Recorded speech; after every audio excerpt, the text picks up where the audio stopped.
Hey guys, welcome to another episode of Autogefühl. Today with me AJ and Jonas. I am here a couple hours outside of Stuttgart and the weather's not really looking too good, but I have a good looking car next to me. This is the new Mercedes-AMG GLC 63S 4MATIC Plus. Very long and complicated name, but is there something more to this car than just an elaborate name? Well, I'm here to find out. So, are you interested? Come on, let's go!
Up front, we have the iconic AMG Panamericana grille with 15 vertical slats. They're very open. You can see right through them to the radiators and the intercoolers and whatnot. The AMG badge over here to show you that, okay, you know, if you see this in the rearview mirror and you can spot that, you better watch out.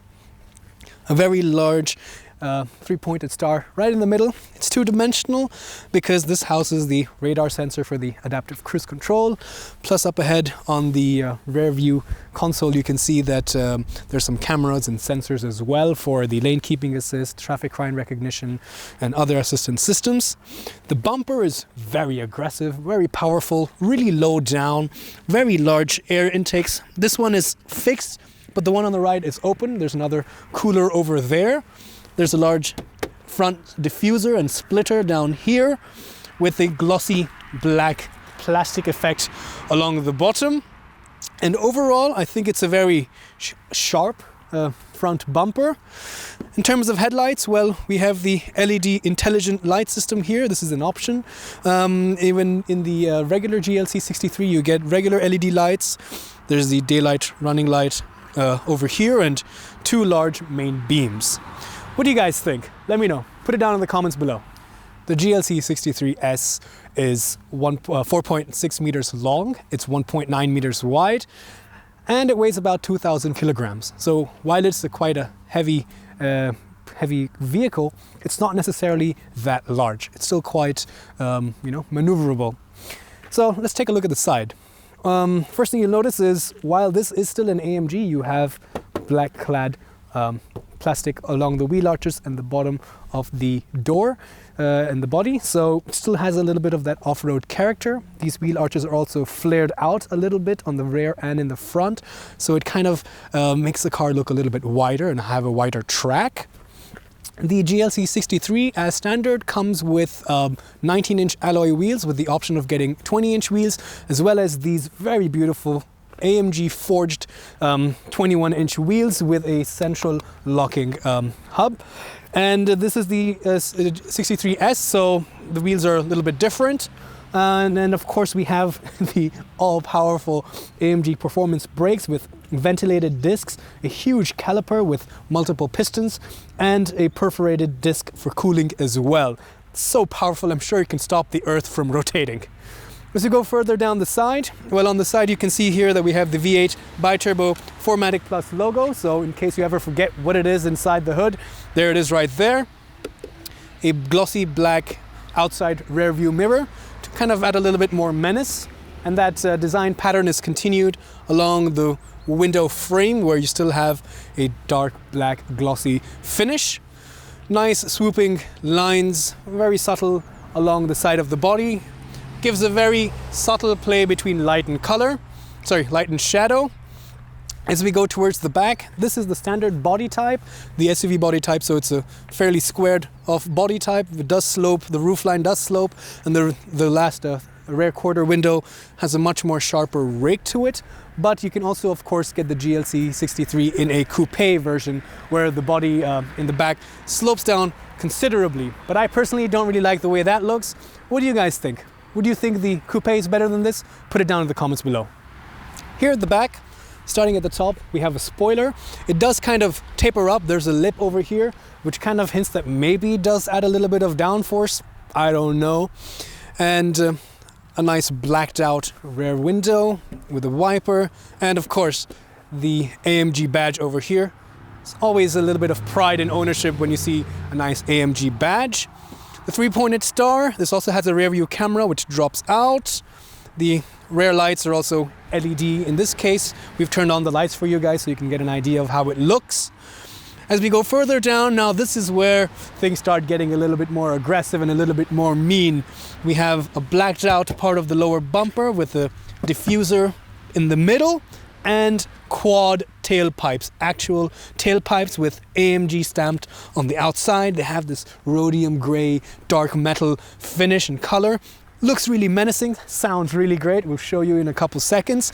And overall, I think, you know, it still has the charm and the elegance of a regular GLC, but thanks to these elements such as the quad pipes, the dark black plastic and around the window frame and the bottom of the diffuser, and of course the more aggressive front bumper, it really transforms the personality of the GLC from you know, a beauty to a beast.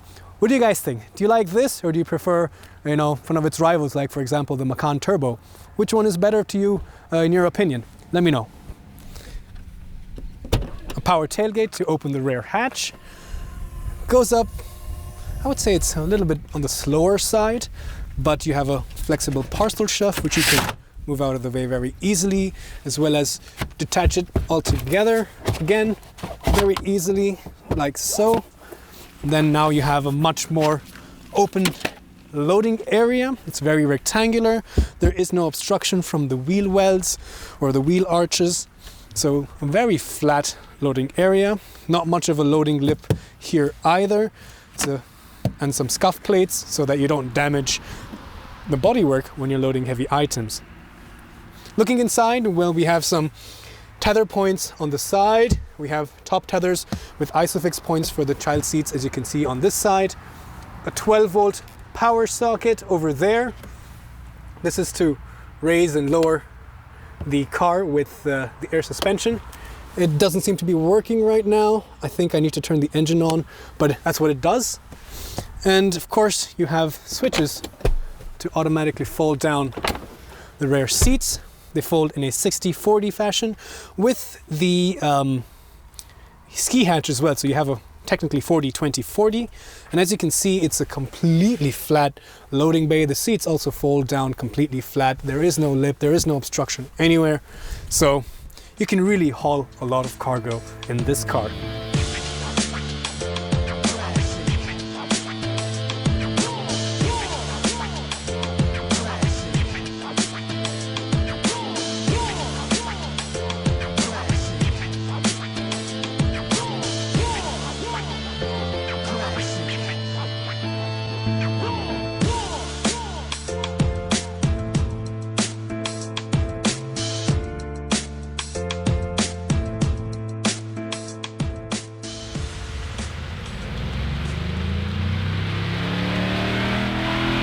Here we have the key, nothing fancy. This is still, you know, we've seen this key for almost a decade now. But anyway, it does the job. Unlock the door. Interestingly, the door is actually quite light. Let's just give it a quick closing sound check. It sounds pretty solid, but it's fairly light, so I guess that's a good thing. Anyway, let's come to the door.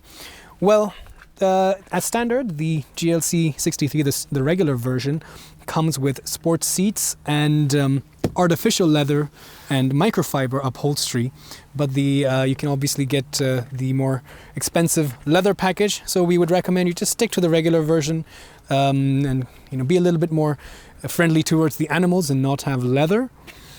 But I got a bit distracted there. So the top of the door is, again, the Artico. There's a funny name for it, but it's artificial leather, but it's very plush. There's some wood inlays, which I always like in a car, and they're not, you can get this in carbon fiber and different kinds of trims, but I always like wood in a car. There's an LED light down here, which creates some nice ambient lighting. A small sliver of microfiber up here. More padded materials for the armrest. Nice switch gear with some nice tactile feel. This is for the seat adjustment. As you can see, you can also extend and retract the under thigh support. Memory, seat heaters, a dummy over here. This has the Burmeister sound system. Sounds really cracking. Down here, this is a bit brittle sounding, but it's still soft to touch. And you have a nice cubby hole with a couple different shaped beverage holders as well. So that's the door. Let's look down here. The nice AMG badge down there. A very dirty mat, excuse me for that. And like I was telling you guys earlier, this is the leather seat, so we would always prefer that you guys just stick to the regular, the standard sports seats that you get with the G63, which has artificial leather and microfiber. They're comfortable enough, they look classy enough, and a little bit more friendly towards the animals. As we know from Mercedes, they have a lot of buttons on the left-hand side. So the parking brake button is down here. It's not in the central console. And you have the steering assist, lane keeping assist, parking sensors, 360-degree camera, information heads-up display. This is because it's a test car, it's a speed limiter, headlight, console over here. And anyway, if you look inside, well, it's fairly familiar to the regular GLC. This is not a new car, it's just the AMG 63 version. Of course, the steering wheel is special, but we'll take a closer look once we get inside. So, hop in. This is the AMG Sport steering wheel. As standard, you get this with Napa leather, but you can upgrade this with the microfiber that we have over here. AMG logo down there, of course. Some nice aluminum trim along the frame and the edges. Nice accents. A flat bottom for sure. Paddle shifters, which feel fairly good. Have a nice cold metal feel to it, so I always like aluminum on paddle shifters as well. And of course, you guys know that the gear selection stock in Mercedes cars are over here. There is no gear console. It's just flick it up and down for reverse and drive, and you press the button to park it. This is the light indicator and windshield wiping stock. And down here, there's 3 stalks over here. And the middle one down there is to adjust the steering wheel column. So it's electronic. As you can see, you can go up and down and in and out. And last but not least, over here, this is the assistance system stock. So that's for your adaptive cruise control and speed limiter. You can use these to set the speed and so on and so forth for the distant pilot, etc. Now we have a TFT screen in the middle with 2 round dials on either side, analog speedometer with a fuel gauge and an analog tachometer with the AMG badge at the top, along with the temperature. A nice large screen over here, which you can control with these buttons for your speed, range. You get some eco display, so it kind of shows you how economical you've been driving. And we'll come to the mileage later on. So we're getting, you can see how much we've done today. For an hour drive of 74 kilometers, we averaged 13.4 liters kilometer mileage. This is the home button. So you have, oh, come on. What are you doing? I don't care about the airbag. Now this is, there we go. See, some things about this car are a little bit quirky and a little bit frustrating, including the GPS, which I really didn't like too much. I'll complain about that later. Trip meter, navigation, this gives you exit commands, and it's not really the most easy to read. Sometimes it doesn't really give you the correct navigation instructions. Oh, come on. I don't care about this. Go back. There we go. Radio, media, connect your phone with Bluetooth. Assistant graphics, so you can use this for your attention assist and lane keeping assist. And service instructions. Settings for the heads-up display. If you guys look over here, somewhere in this region, you should be able to see the heads-up display. If it's flickering, that's because it's on the camera. To the human eye, it will not flicker, in case that's happening. You can also adjust the intelligent light system, and it has dip beam settings for right side traffic, so it's a fairly intelligent system. Instrument cluster, you can change the digital speedo, you can keep it miles per hour. And what else is there? The AMG view. Oh my god, can you stop? It's so frustrating. Here you have the AMG view, so this gives you the boost and the temperature and the G-forces and the settings that you have. So for the engine, which mode the engine is in, if it's in comfort, the suspension, the gearbox. This has the sports exhaust. It's already loud enough, trust me. And this is for the traction control. And by the way, the sports exhaust, you can upgrade that to a performance AMG exhaust, but I would recommend you guys can save the money and keep the standard sports exhaust. It's already quad pipes. It also has an active varying exhaust flap to reduce the amount of flow, to heat up the engine when it's cold. It can close the flaps. It can alter the amount of sound and the tone. So it's already good enough. There's no need to spend extra on that. Lap timer. So that's that. Command buttons for the phone and telephone over here. And this doesn't have the push button start, so we have the key fob, which goes into the receptacle over there, and then you have to turn it on. Slightly old-fashioned. Materials around the dashboard are very nice and soft everywhere. Aluminium over here. Plush materials all around. Wood in the center console. It's always nice. I like the 3 circular air vents. Tell me what you guys prefer. Do you like it or not? I think they look pretty cool, very aviator-like. A lot of people don't like them. A lot of people don't like this for sure, but we'll come back to this later on. Climate control settings over here, and unfortunately, when there is no screen for this, for your climate control and the temperatures, so it only pops up in the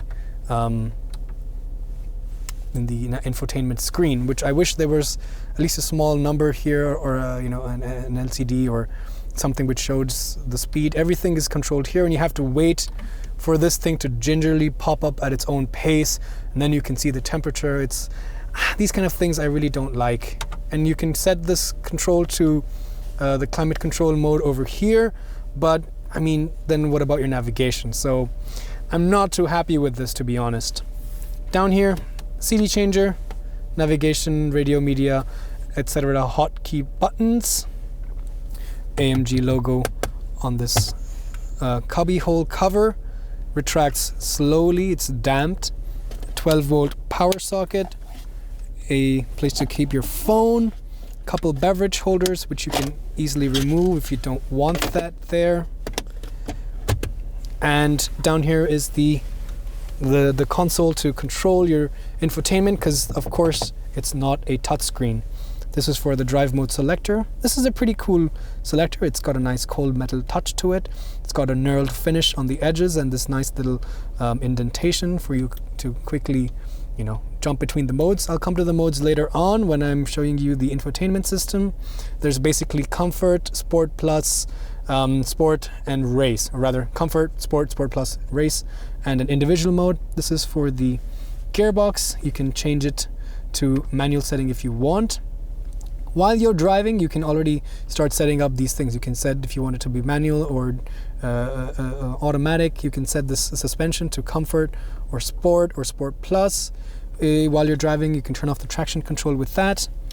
You can use this to navigate around in the infotainment system.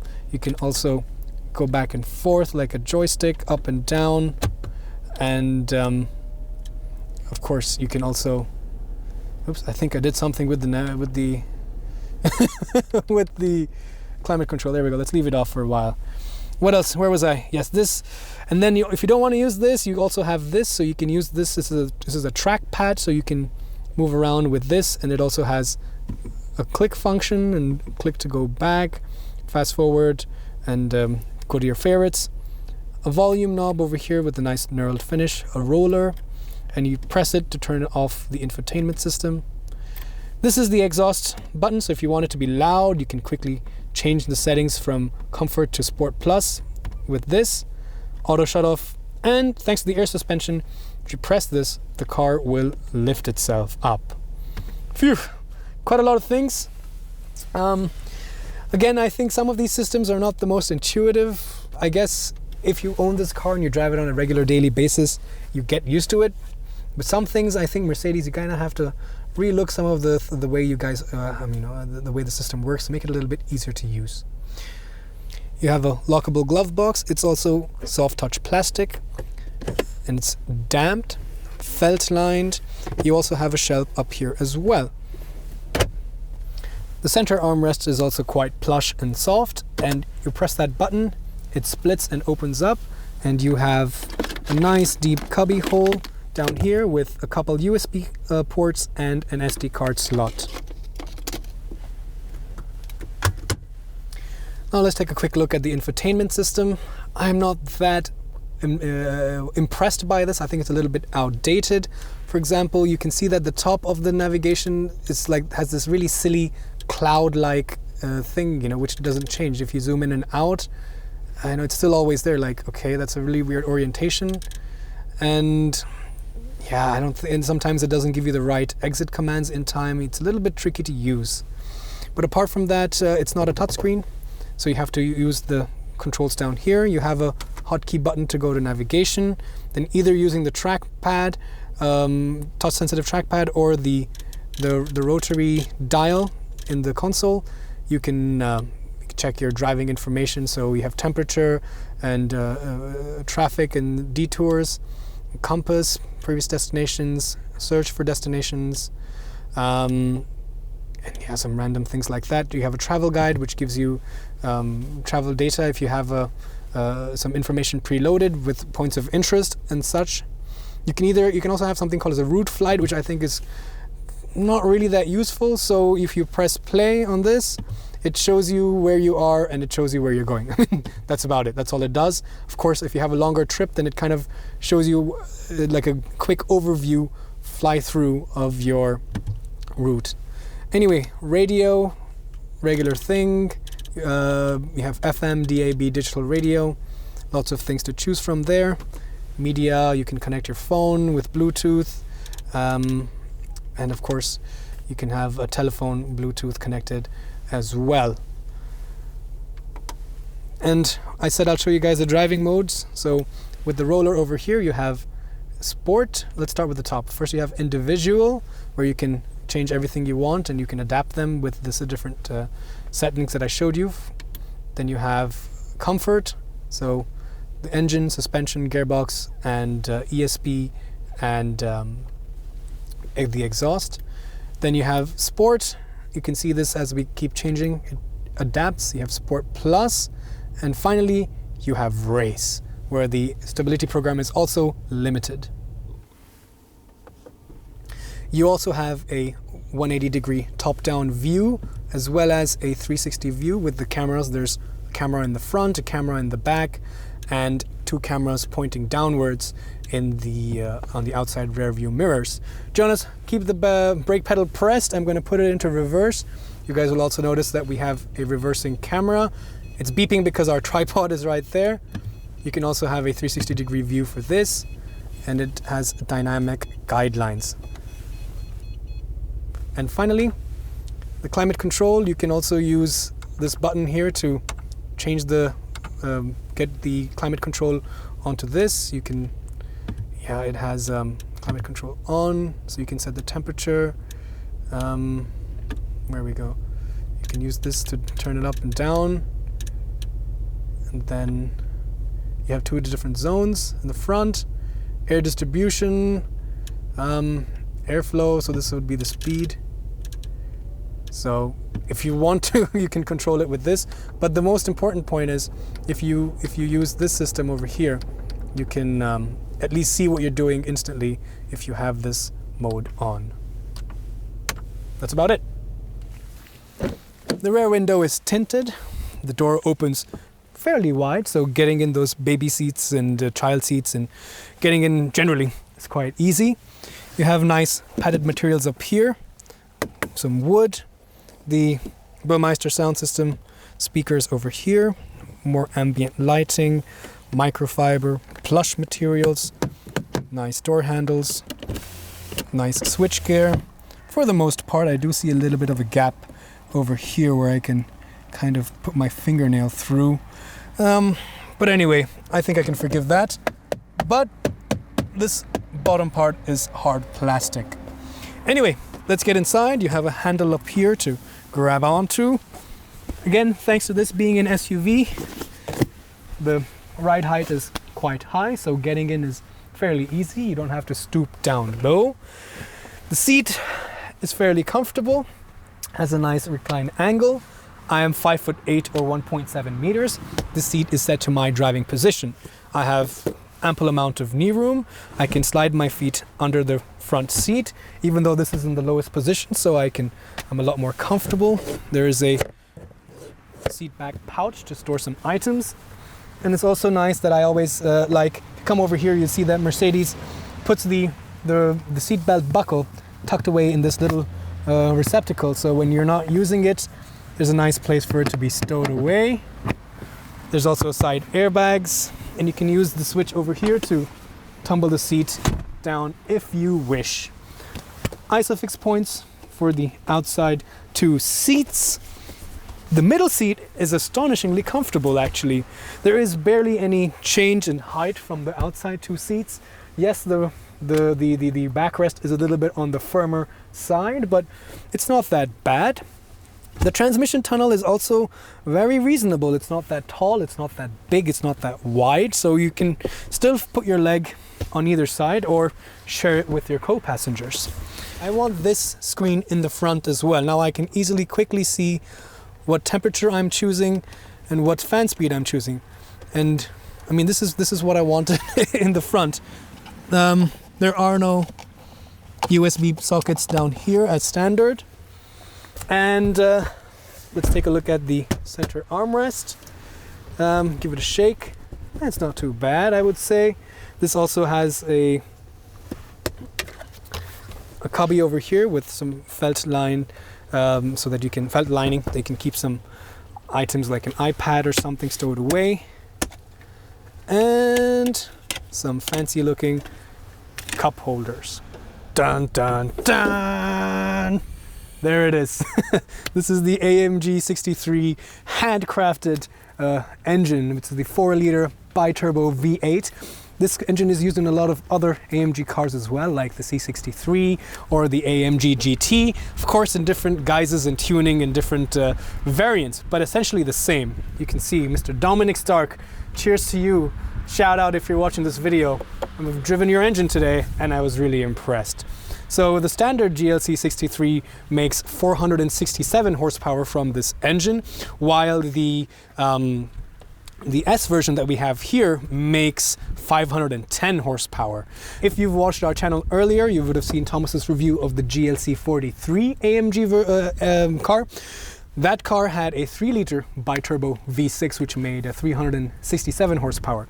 So here, yeah, 476 or 510, and it's a pretty interesting engine. If you come closer over here, you will see the two turbos are right here. This is one and this is one. It's fairly hot, so let's not touch it. And these are nestled away right in the bank of the V. So this is one bank of cylinders, 4 cylinders here, one bank of cylinders over here. This is the V going downwards, and this is a very compact design. And well, yeah, I mean, it seems to be that it's a good idea, but I have some issues with it, which I will talk about later on when I am driving. Of course, you can see that the engine is longitudinally mounted, and this is a primarily rear-wheel drive car.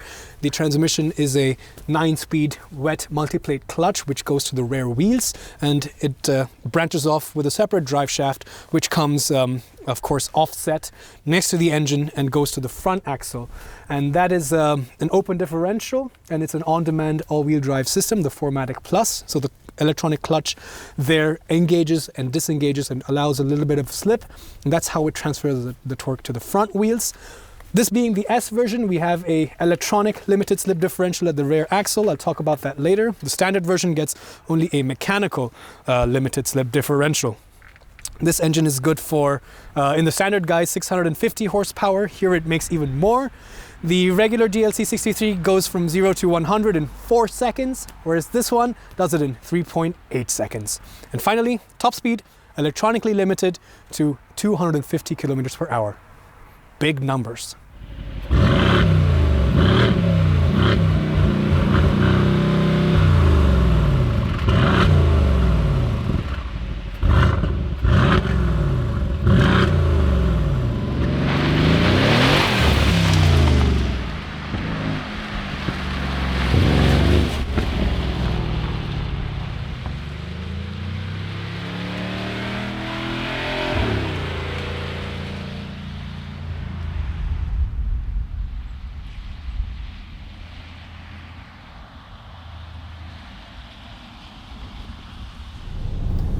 Mercedes-AMG GLC 63S 4MATIC Plus.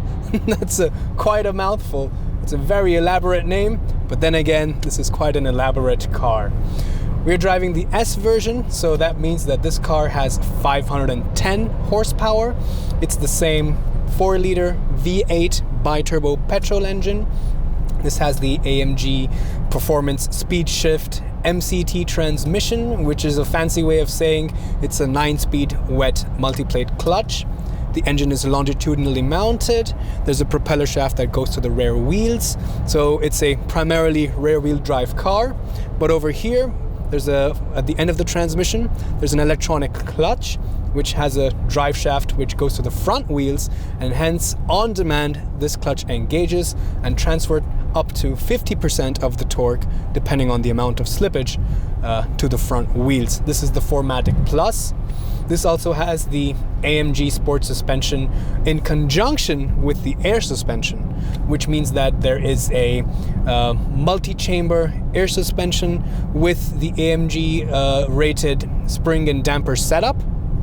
So together these work to give you a very stable planted ride. It has a multi-link rear suspension and an electronic locking limited slip differential. In the S version, that is. In the standard GLC 63 version, you get a mechanical limited slip differential. Either way, it's a good setup. It has AMG Performance brakes, which have ventilated discs and perforated discs as well. And the AMG steering wheel. I mean, this car is mean. It means business. And in the standard tuning, the GLC 63 engine makes 476 horsepower. I think that's already quite a lot, but here it's all the way dialed up to 510. We're driving out of Stuttgart down south towards Metzingen to hopefully hunt for some nicer roads. So on the way, let's start off with some highway testing. So first things first, let's start off with comfort, noise insulation, such things. It's fairly comfortable. This is the AMG Sport seats. They have pretty decent side bolstering. You can of course adjust a lot of these settings and it holds you in place, but at the same time it's fairly comfortable. It is a little bit on the firm side, but I guess that's beneficial when you're going on long drives, so then there's a lot of support and it doesn't give you a backache later on down the road. The noise insulation is surprisingly good. This is a very bellowy, loud engine, but it has the adaptive active exhaust, so it has a flap which can shut the exhaust, some of the exhaust pipes to reduce the sound, and the engine also kind of gets a little bit more sober and settles down into a nice cruise and isn't so loud and intrusive all the time. So you can have a relaxing drive to an extent in the AMG GLC 63S 4MATIC Plus. Apart from that, the suspension as well, like I said, with all the air suspension and the blah blah blah and the blah blah blah, you can have a lot of settings. The air suspension can be raised if you want to go off-road, so in conjunction with the 4MATIC Plus all-wheel drive and a higher ride height. It is, I would guess, pretty capable off-road for what you and I would generally need on a regular basis. Of course, there is no transfer case, there is no low range, so it's still more or less a pseudo off-roader. But on the highway, the air suspension lowers the car and the car becomes a lot more squatted down and a lot more stable and composed and a lot more confident on the highway. I just turned on the distance pilot, which is basically the adaptive cruise control. So there's a sensor in the front and there's cameras up here which maintain the lane, which maintain the distance with the car in front. So you can just turn this on. There's a stalk over here on the steering column which you can use to change the distance that you wanted to maintain with the car in the front. You know, you twist it back and forth like such, and you can raise and lower the speed by flipping the stalk up and down. You can change between the modes of adaptive cruise control or a speed limiter by pressing this button. So now I have to go down to 60. I just bring it down to 60 by tapping this here, and the car automatically brakes. It senses that the truck in front of me also wants to cut across, so it it compensates for that. At the same time, there is blind spot monitoring, so now I want to get off the highway because there's a traffic jam and I really don't have the patience for that. So I can use the the lane departure warning and the blind spot monitoring to assist me to make sure that I don't hit in somebody who's in my blind spot. Apart from that, the steering wheel also is a little bit heavy, even on the highway. So right now it gives me a lot of confidence. It's very very responsive, but it feels a lot more stable as well. And Jonas, do we go right here? Yes, okay. So yeah, the steering wheel is quite sharp actually. The ratio is a fairly quick ratio. Again, it's an AMG steering wheel, so it's an AMG steering rack, and it's really fun on twisty roads. But here on the highway, thanks to this being in the comfort mode right now, it's still very manageable. It's still quite light. Yeah, light enough, but still confident enough. So a good mix. And let's see, let me get back out here. The minute you dab the throttle a little bit, the car gets excited. It's like, oh my god, are we going fast now? Are we going fast? So it's quite a fun engine over here. It sounds really nice, and V8's got that rumbling deep growl, and we're gonna get out onto some twisty roads later on, and hopefully we can open it up a little bit, and we can hear the engine a little bit better. But as an AMG, oops, I missed an exit. Jonas, you gotta be faster, man. But as an AMG, this is a little bit of a louder engine anyway. And let's see, what else was I talking about? Comfort, yes, sound insulation is really good. Visibility, it's an SUV, you're sitting upright. If you don't want to sit upright, you can put the seat in a lower position, so it feels a little bit more sporty. And now I have stacks and stacks of headroom, but you can raise the seat and then you have a much more commanding view outwards. A very large rear window, so you have a good visibility out back, large, tall windows on the side, a wide windscreen. Visibility is good. And while we're here, let's just check the mileage. So I reset the trip meter when I first started off from the airport. So we want to try to get the most realistic figure. And right now it says 12.1 liters for 100 kilometers. And we've only driven for 20 minutes and 17 kilometers. So that's not bad at all, really. So yeah, there we go.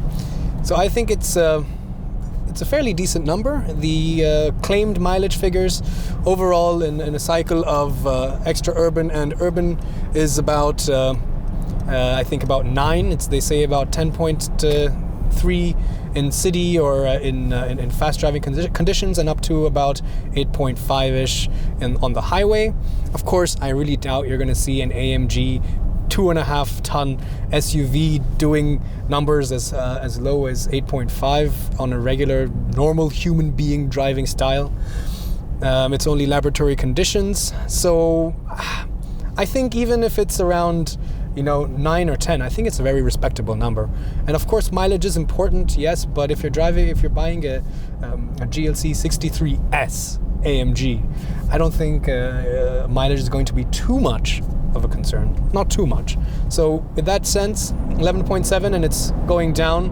So I'm fairly confident that it will be around 10-ish easily. So that's a pretty decent number. And let's see, what else can I show you? There's some interior lighting, which is lighting up right now since we came into this tunnel. You can, of course, set the different tones and the hues and the colors and such. It's very nice. It's very soothing. The interior of a Mercedes is a very nice place, in my opinion. A lot of people disagree with this. They don't really like the new style with the round circular air vents and the iPad-like infotainment system and the screen just outside of the dashboard. They don't like all these fancy shapes and colors. It's a lot more contemporary than traditional Mercedes cars. But I think we've had enough time to get acclimatized to this interior, and it's starting to grow on people. And definitely for me, I always liked it. I think it's a more youthful interior, and I think that's what Mercedes really intended anyway. So let's just check out some of the other screens that we have over here. You have trip, navi, so of course navigation. It gives you exit commands, but you have your navigation on the screen on the right side. Radio, media, telephone, assistance, graphics. So this is again for if you want your adaptive cruise control. There's also a attention assist, so it gives you when you had your last break, and it kind of monitors your attention level with a very complicated algorithm. Besides that, let's see, there is service interval settings and general settings for the heads-up display, and an AMG view, which gives you the amount of boost that you have, oil temperature and engine temperature and such. So then you also have a lap timer, which kind of says, okay, an AMG SUV has a lap timer, so they kind of want to show you that, hey, this car is track ready. If you want to drive it on the track, you can. In fact, there is a track drive mode. We'll come to that later on. But let's see, what else can I show you guys? AMG blah blah blah settings. Yes, so here there is the heads-up display. I always like heads-up displays because you can keep your eyes on the road. You don't have to be distracted with trying to see if you're driving at the speed limit and things like that. You can also change different settings. You can change what you want to see on it. It's got adaptive brightness control, so it senses if it's really sunny and it increases the brightness. If it's dark or in a tunnel, it reduces the brightness. So it's never too intrusive. At the same time, it gives you things such as the speed limit because it has a traffic sign recognition system. Brake feel is really good. I just had to brake pretty hard right now. And yes, lights, etc., so on and so forth. Now we're in some slightly tighter city streets as we're getting through this tight region. The car is not that large. It's just about 1.9 meters wide, so it's fairly manageable. Yes, thank you, my trusty blind spot monitoring at work there. But thanks to this very quick acting steering wheel, navigating in narrower situations is also quite a doddle. Thanks to this being a quick rack, you can point the car really quickly and jump into different gaps. And yes, I think we've covered that. Let's go back to the trip meter. There we go. So now let's go to the driving modes. There we go. That's what I was looking for. So there's a driving mode selector down here, And we have Comfort, Sport, Sport Plus, and Race. Now we're on public roads. Oh, I accidentally put it in Race, and then the engine again, it's so excited, it automatically shifted down. Sport handling mode, so the traction control is limited. But I think I'm going to save that to once we're out on some more winding, twisty roads. I'm going to put it in Sport for now, so you can see what all this does. The engine is in Sport, suspension is in Sport, the gearbox is in Sport Drive, so it's you can also have a manumatic control with the paddle shifters on the steering wheel. What else is there? Come on, the exhaust also can be adapted. Even in Sport mode, it's still in Comfort, so it's not loud. It's not going to wake up the neighbors and wake up the living dead. It's not that demonic yet. But if you put it in Sport Plus, now the exhaust is in Sport Plus mode, and then shift down, and then you can hear it. It's really loud. It's burbling, it's spitting, it's crackling. There's lots of pops and bangs. Of course, these are all generated artificially. It's a car like this doesn't misfire, but it's all for fun, and I really don't mind. So let's keep it in Sport mode for a little while, and looks like we're getting back on the highway. So how about this? How about I'm gonna come back to you guys in a few minutes once I find some more twisty roads and I get out of Stuttgart, and then we'll try the Sport Plus mode and Race mode and have a little bit of fun. See you guys in a minute.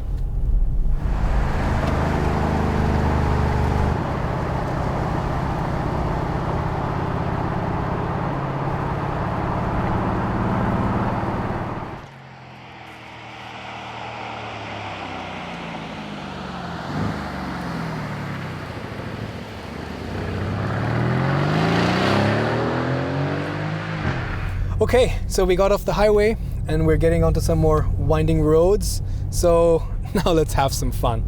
Because this is the S version and this car gets the 510 horsepower tuning of the engine. It can do 0 to 100 kilometers per hour in 3.8 seconds. That's also thanks to this car having launch control as well as the four-wheel drive system. So it can really put all that 510 horsepower to the ground. This car also has a lot of torque. The standard version has 650 Newton meters. This has even more than that. And let's see. Okay, well, let's put it into Sport mode, Sport Plus mode. Now the engine is really alive. Let's bring it down to, let's say, around 40. Actually, let me get around this corner. I don't want to accelerate around a corner. It's a bit wet today. Okay, so I'm gonna put my foot down just about here. Ready? Let's go down to 30. And 3, 2, 1. Here we go. Whoa! That was 112 already. And its speed limit has come back, so I gotta slow down, but that was a nice shove in the back. So this car, even though it weighs so much, it definitely has a very exciting character. I'm gonna turn off the steering pilot assist. I'm going to turn off the lane keeping assist. There's also a 360-degree camera button over here, which you can activate when you're going slowly, if you want to go, when you're going off-road and such a little bit. I think we're going to go past this town really quick, and yeah, let's wake up all the residents of this sleepy town, shall we? Let's drop it down. And I'm gonna go take a complete turn on this roundabout. So while I'm doing this, let's talk about the engine a little bit, because this is an interesting engine. This 4-liter biturbo V8 is used in quite a lot of AMG cars, including the C63 and the AMG GT. And the biturbo is actually, the turbos rather, are nestled in the V of the cylinder banks. It's not strapped on the outside, and Mercedes-AMG claims that this helps improve things like the emissions, makes it a lot more sharper in response, because the turbo is right there, and it's next to the intake and the exhaust manifold. It's always hot and primed, and it also says it's a more compact design. I can get behind that, but my concern is, well, if it's in the cylinder banks, you know, it's probably a little bit harder to get into and access. And what if you blow a turbo? What if there's some repair that needs to be done? You know, I can imagine that it's a lot more complex and expensive and difficult to get into those areas to fix it. And what about intercooling? You know, it might be harder to intercool the air and make it more dense if it's right in the cylinder banks. But from what I've been driving, you know, it seems to be doing it quite well anyway. On the long term, I don't know how it would change, so I can't really say that.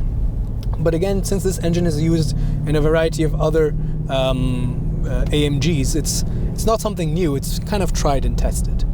All right, now let's put this engine to work. So let's go around these twisty corners a little bit at some considerable speed. There's a little bit of oversteer as you come out of corners, but because this has the four-wheel drive system, it can transfer torque to the front wheels as well. It really can set its tires on fire and light them up and spin them. There's another hairpin. Let's drop it into second gear. Let's make sure that there's nobody around and give it a nice kick. It sounds really good though. It sounds really fun. I really appreciate the throttle response. A lot of these performance car engines, even though, you know, it's a very performance-oriented engine setup, and the fly-by-wire throttle and the turbochargers, it just always takes a little bit too much time for my taste to really give me a sharp response. But every tiny dab of the throttle, you can see it's instantly doing something. So the sensors are really very finely tuned, and they're very sensitive, and yeah, it gives you good response. The suspension, because of the combination of it being the air suspension with the AMG spring and damper rating, it is fairly flat, but you can feel the body roll a little bit around corners. It's not terrible, actually. It's fairly impressive, actually.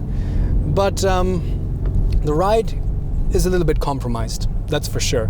The road is fairly smooth, but already you can feel the undulations a little bit. The edge is taken off thanks to this being the sport suspension. The edge of the bumps are certainly taken off, but it's still a little bit bouncy.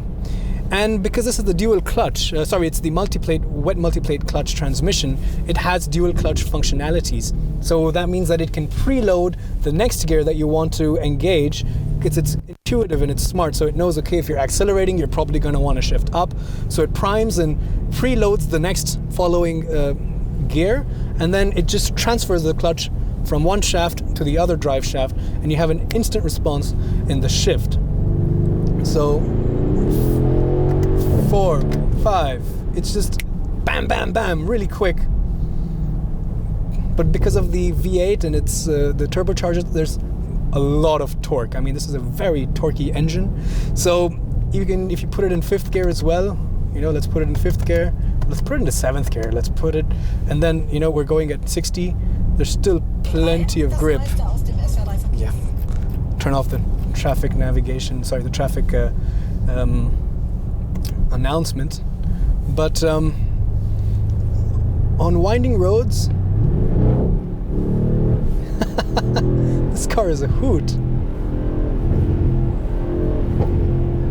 And I know a lot of people don't really appreciate these false misfiring and pops and bangs, but it's just for entertainment purposes, and I think it's very entertaining. The electronic limited slip differential also, obviously because it's electronic, can do a lot of cool functions such as torque vectoring and so and such, and it really helps out to point the car in the right direction as you're coming out of a corner, so you don't really have to wait to straighten out.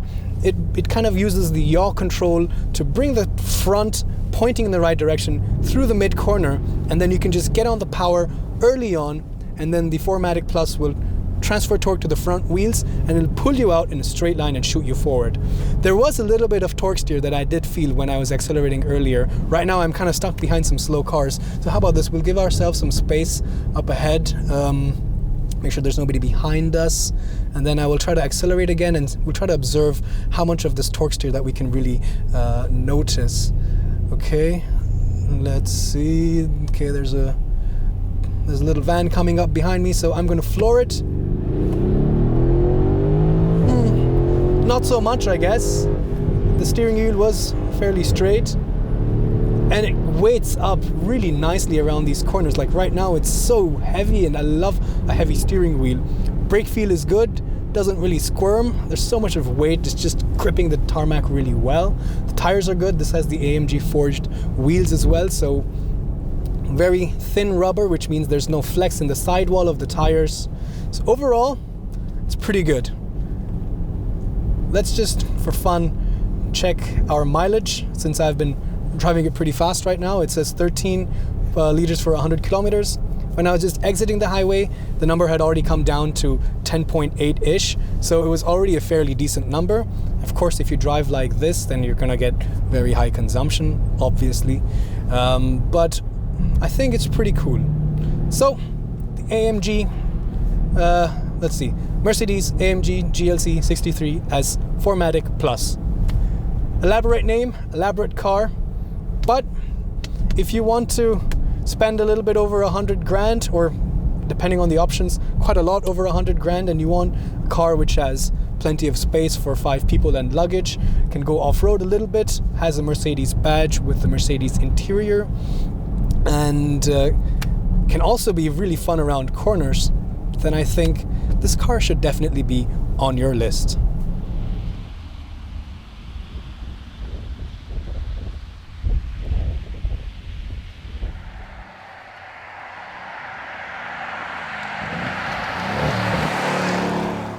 Well, it's getting a bit cold and rainy, so I'm going to wrap this up really quickly. In conclusion, the GLC 63 starts at around 83,000 euros for the regular version. If you want the GLC 63S, like the one we were driving here today, it starts at around 91,000 euros. But of course, there's a lot of options that you can keep piling on top of these cars. And in reality, both these cars are well over 100,000 euros. That's quite a lot of money if you ask me. But in the end, I think you are getting what you pay for, and being an AMG, you're always paying a little bit extra for the brand and the image and the pedigree that goes behind such a badge and the name. Overall, I think the AMG 63, GLC 63 has a lot of versatility thanks to it being an SUV. You have plenty of space for 5 people inside. With their luggage, it can go a little bit off-road thanks to the air suspension, which you can lift to improve the ride height. And it can hunker down on the highway or on some twisty roads, which with the adaptive suspension, it can be a lot more agile and nimble, especially with the powerful drivetrain with the 510 horsepower engine or 476 on the regular version, 4MATIC all-wheel drive system, limited slip differential at the back. It is a serious performance weapon. All in all, I would say it's a pretty good car. Some things on the inside and the technology I think needs a little bit of improvement, but overall this should definitely be on your list. So let us know what you think. Do you prefer this over the Porsche Macan Turbo? Put your comments down below, and I'll see you guys next time.